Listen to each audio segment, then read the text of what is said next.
لاہور میں پاکستان مسلم لیگ نون کے صدر اور وزیر اعلیٰ پنجاب محمد شہباز شریف کی زیر صدارت مسلم لیگ نون بلوچستان کا اجلاس ہوا۔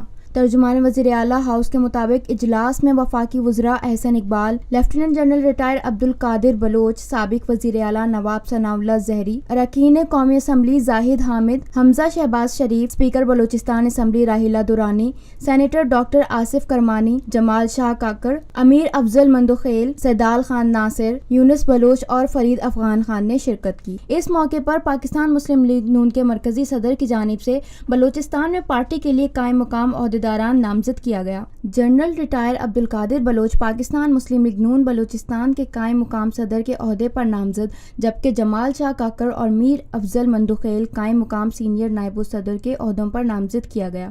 سیدال خان ناصر پارٹی کی قائم مقام جنرل سیکریٹری نامزد، جبکہ یونس خان بلوچ پارٹی کی قائم مقام ایڈیشنل جنرل سیکریٹری نامزد ہوئے۔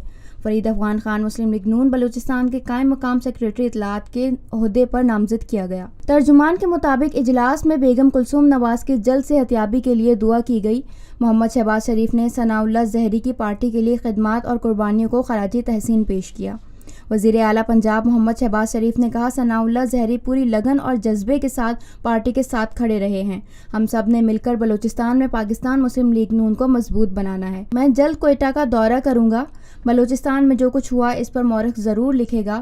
قائد محمد نواز شریف کی قیادت میں سب نے پارٹی کی مضبوطی کے لیے کام کرنا ہے۔ عہدیداران مسلم لیگ نون بلوچستان نے کہا کہ ہم قائد محمد نواز شریف اور پارٹی صدر محمد شہباز شریف کے اعتماد پر پورا اتریں گے۔ بلوچستان کی عوام آپ کی قدر کرتے ہیں۔